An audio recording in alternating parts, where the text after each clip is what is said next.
Essa mãe, cheguei. Deus te abençoe, minha filha. O fresco do teu namorado já tá aí, já. Chegou, meu amor. Mentira! Mentira que meu bebezinho tá aqui em casa. É, meu bebê, o teu príncipe chegou fazendo aqui pra te ver, bebê. Que delícia!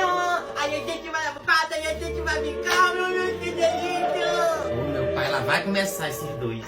Me fala, bebê, tu tava com saudade do teu bebêzão aqui? Ai, eu tava. Eu amo.